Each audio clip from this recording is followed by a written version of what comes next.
What do you think of Josh's performance prior to you? Oh, that was killer. That was so cool.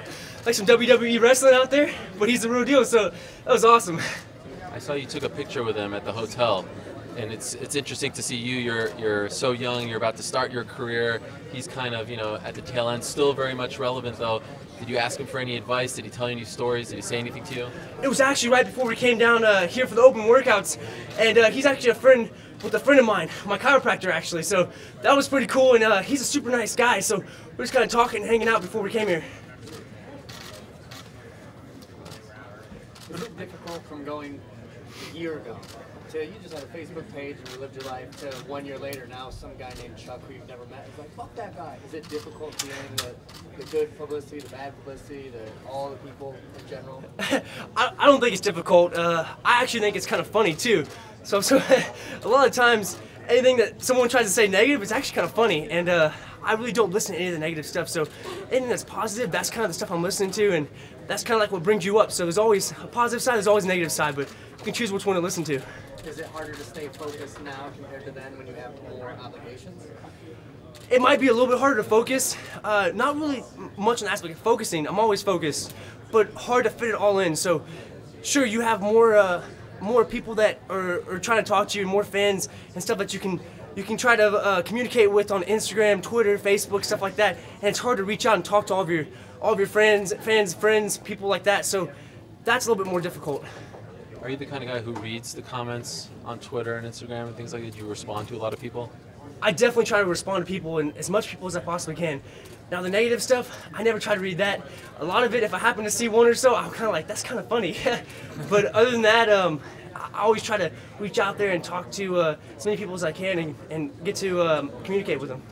Has there been any comment that got to you, you're like, whoa, that was actually really mean? Like, what's this person talking about? No, not really. I try not to think of that, so I can't really name any, but I'm sure there's some out there. Have you received any strange requests from any fans? Anyone throw anything your way? No, not too much. Someone asked me for my underwear. No, no, not too much. It's actually a lot of fun, and everybody seems to be like everybody that I seem to see and that are commenting. They all seem to be pretty nice, real friendly. How much do you weigh right now? So actually, I was gonna fight lightweight 155 just a few days ago. I had pretty much dieted down all my weight and was ready to make weight. So now I'm fighting welterweight, come to find out, just a few days ago. So now I'm eating my way back up, getting my weight back, and I haven't weighed recently. I haven't weighed in the past day or so, so I'm not sure how much I weigh exactly, but I know I've definitely got to be a lot stronger, a lot bigger. Is it possible you might weigh under 170? Oh, that would have been a possibility, I guess, if the weigh-ins were yesterday, right. But now I'm probably going to weigh way above there. I should be strong. And then any future fights at welterweight, let's say, if I have another fight at welterweight after this, I know I'll get to put on more muscle than I ever had before. I'll get to be stronger, faster, quicker, and be the best fighter that I've been so far. Was there any hesitation to taking the welterweight fight on late notice like that? No, sir, no hesitation.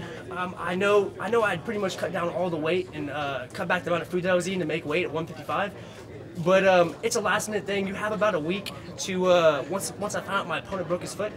So you only have a certain number of people that are even able to fight, get their medicals done within a week, and get to be able to come over here to New Jersey to fight, if that makes sense. So fighting at welterweight, that's good for me. I feel great. I feel strong. Is it difficult? Is your body difficult to adjust? Like you feel really fast once, and then a week later you feel really strong. Or do you find a happy medium, or does it just transition for you? I think I'm gonna feel faster and stronger. So a lot of people think that they're gonna gain some weight and they'll be like kind of sluggish. But for me, I guess it's kind of optimum. So like me gaining the extra weight will make me faster, make me stronger, make me feel better, make my muscles more endurance, if that makes sense. So overall, I should feel better. And how do you put on the weight? Do you just go to Cheesecake Factory, or do you start eating bread, or what do you do to put it back on? I really like pizza. No, I'm just kidding. But I do like pizza. But no, I always eat pretty healthy food. So real lean, like hamburger, chicken, whatever it might be, and put it on that way with the fluids too. You've been on Fight Pass, and you're happy to be on there. Now, what do you think about being on this other platform, Fox? Both Fight Pass and Fox are awesome. So Fight Pass, you can plug in your computer to the TV, you can pull it up anywhere pretty much you want on your computer, and you can watch it from right there. So that's super cool. I have all my friends and family that tune in and watch it.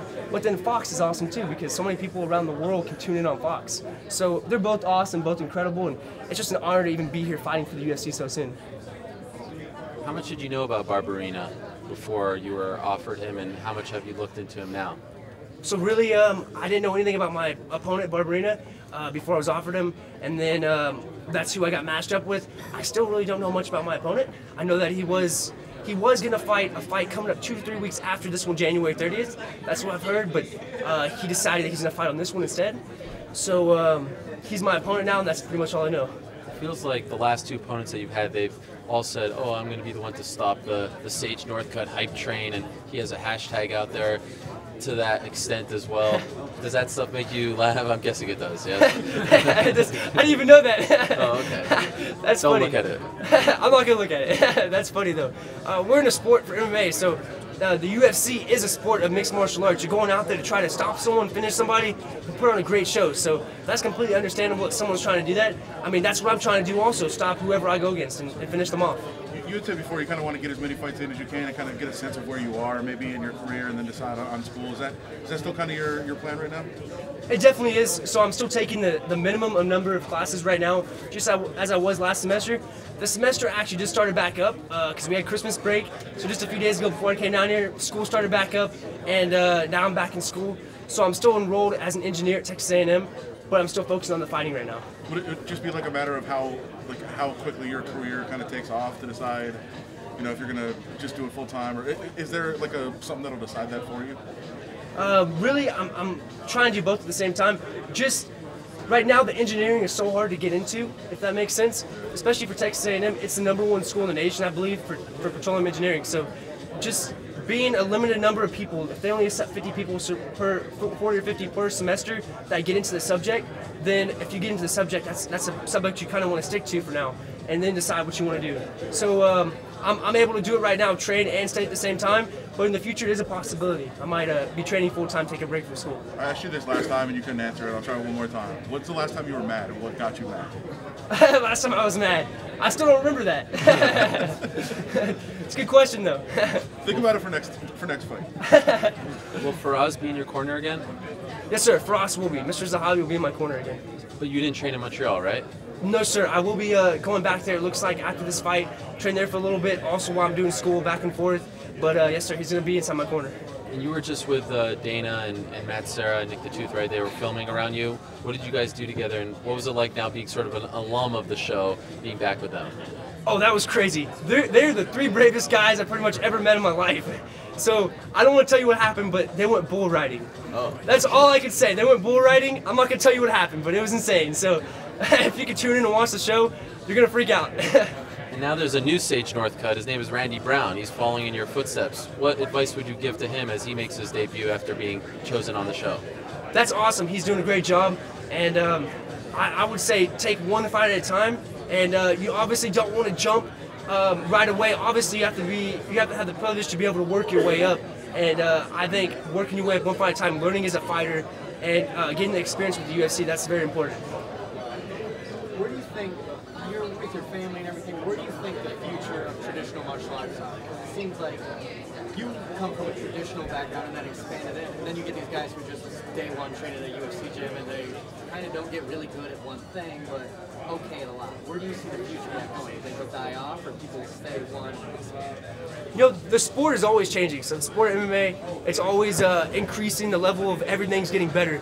But you have to be well-rounded. So if you can have each style of martial arts, that's best. That's optimum. If you just have one style, if someone shuts down that one style, then what do you go to from there? If you're just a wrestler and your wrestling gets shut down, then what happens when you have elbows, knees, kicks, every single thing you can think of? So each individual style of the martial arts is very important. If it's karate, wrestling, jiu-jitsu, whatever it might be. And are you looking at all these other gyms and thinking, oh, I can learn that if I go to Craig Jackson or Rob or Randy Couture? Do you look at that and think, maybe I should pick up a little there, or you're happy with where you're going now? You always want to pick up from what you watch and what you see. So that's how people learn. They have to not only try the moves, but you also learn by watching moves too. So obviously, if you see something, you can pick up from that. But I'm happy with the people that I train with right now, and they're all great.